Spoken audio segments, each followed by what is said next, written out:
జీవనాధారం ఏంటంటే ముఖ్యంగా? నాకు జీవనాధారం పింఛన్ ఉండేదండి. గతంలో అనివార్య కారణాల వల్ల నా పింఛను తీశారు. ఎవరండి? ఎప్పుడు పోయింది? ఎవరు తీసేసారండి? గత వైసీపీ హయాంలో తీసేశారు. ఇప్పుడు 3 సంవత్సరాలయింది. ఇప్పటి వరకు నాకు పింఛను రాలేదు. మరి ఈ ప్రభుత్వం వచ్చాక మరి కొత్త పెన్షన్‌లకి మొన్న అప్లై చేయమని చెప్పి నోటిఫికేషన్ ఇచ్చినట్టున్నారు. ఇంకా నోటిఫికేషన్ ఇవ్వలేదండి.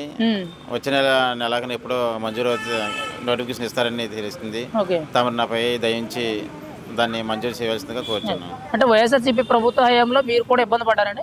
చాలా ఇబ్బంది పడ్డానండి. బాగానా. ఇంకా పెన్షన్ తీసేయడమే కాకుండా ఇంకే ఇబ్బందులు ఉన్నాయి? నాకు కులా కట్ చేశారు.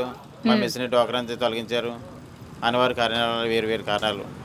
అంటే మీ మీద ప్రత్యేకించి కావాలనే చేశారంటారా? కావాలనేసి మెయిన్ అడ్మిన్, తర్వాత వాలంటరీ కలిసికట్టుగా మీరు కుళాయి పన్ను, ఇంటి పన్ను బకాయింపు ఉండిపోయింది, అది కట్టాలని నాపై ఒత్తిడి చెల్లించారు.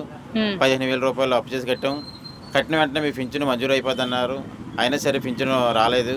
ఇప్పుడు కూడా రాలేదు. నాకు ముగ్గురు పిల్లలు, భార్య. మరి గతంలో మీ ముగ్గురు పిల్లలు ఎవరికైనా అమ్మఒడి ఏమైనా వచ్చిందండి? ఏవి రాలేదు సార్. అది కూడా ఎగ్గొట్టేశారా? అంటే అప్పటికే మా పిల్లలు చిన్నపిల్లలు స్కూల్లో చేయలేదు. ఇప్పుడు మరి జగన్మోహన్ రెడ్డి గారు అందరికీ పెన్షన్లు ఇచ్చాం, అందరికీ పథకాలు ఇచ్చాం, పథకం అందని ఇల్లు లేదు, మనిషి లేడని చెప్తున్నారు. మరి మీకు కావాలనే తీసేశారని చెప్తున్నారు. ఏంటి సార్ ఈ రాజకీయం అంతా? బాగా అన్నవాళ్ళ రాజకీయ వేరే, మా దుమ్ములపేట రాజకీయ వేరే సార్. ఏకంగా ఉన్నారు కానీ వార్డుకి 10 మంది ఇన్ఛార్జీలు ప్రజల సమస్యలు పట్టించుకోరు. వాళ్ళ సమస్యలు వాళ్ళకి ఎక్కువైపోయాయి. ఇప్పుడు మరి మీ ఎమ్మెల్యే కొండబాబు గారు ఎలా పనిచేస్తున్నారండి? గతంలో ద్వారంపూడి చంద్రశేఖర్ రెడ్డి గారు ఉండేవారు. ఇప్పుడు ఎలా ఉందండి? అప్పుడు ఎలా ఉందండి? లేదు, ఇంకా ఆయన అయితే కనీసం గేట్ కూడా తాగడానికి అవకాశం ఉండేది కాదు. ఎవరండి? ద్వారపూడి చంద్రశేఖర్ రెడ్డి గారు. మరి మన ప్రియతమ నాయకులు కొండబాబు గారు అయితే స్వయంగా మన ఇల్లులాగా లోనికి వెళ్ళి హ్యాపీగా కూర్చొని టీ తాగడం కదా, కాలక్షేపంగా మాట్లాడుకోవడం, తర్వాత ఆయనతో చాలా సన్నిహితంగా ఒక మంచి వ్యక్తి, ఒక కుటుంబ సభ్యులుగా కలిసిపోయి ఆయనతో సన్నిహితంగా ఉండడం జరుగుతుంది. అంటే గతంలో ఇక్కడ రౌడీజం, మాఫియా, గంజాయి, బ్లేడ్ బ్యాచ్ బాగా ఎక్కువగా ఉండేదని విన్నామండి. ఎంతవరకు వాస్తవమండి? అసలు మీరు చూసారా మీ ఏరియాలో గట్రా?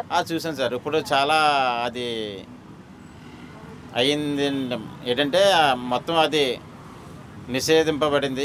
తగ్గిందంటారా? బాగా తగ్గిందండి. 100కి 90% అది తగ్గింది. అక్కడక్కడ ఏదో కొద్దిగా చిల్లరగా దొంగతనాలు చేసుకున్నట్టుగా ఇంకా వేరే తిరుగుతున్నారు. ఆ గంజా బ్యాచ్ అనేసి, లేకపోతే చాలా కట్టుబడి అనేది జరిగిందండి. ఇప్పుడు కూటమి ప్రభుత్వం మీద మీ అభిప్రాయం ఏంటంటే అభివృద్ధి చేస్తున్నారంటారా పవన్ కళ్యాణ్, చంద్రబాబు? తప్పకుండా బాగా. ఇప్పుడే మా వాళ్ళకి ఈరోజు మత్స్యకార భరోసా వేశారు. చాలా ఆనందంగా ఉన్నారు. త్వరలో తల్లికి వందనం పథకం వేస్తానంటున్నారు. మరీ సంతోషం. ఇంకా ముందుకి చాలా అభివృద్ధి చేస్తారని నాకు మాత్రమే. రోడ్ల విషయం ఎలా ఉందండి? గతంలో రోడ్లు బాగాలేదని చెప్పి చాలా మంది విమర్శించారు కదా, ఇప్పుడు ఎలా ఉందండి? చాలా చక్కగా ఎక్కడెక్కడే అభివృద్ధి చేస్తూనే ఉన్నారు. చూడముచ్చగా రోడ్లు వేస్తూనే ఉన్నారు. ఆనందదాయకంగా ఉంది. ఒక మాటలో చంద్రబాబు నాయుడు, పవన్ కళ్యాణ్ పరిపాలన ఎలా ఉందంటారు? బాగుంది. మరి మళ్ళీ వేలే వస్తారంటారా? తప్పనిసరిగా, ఖచ్చితంగా కలిసి కట్టుకుంటే తప్పనిసరిగా వస్తారు.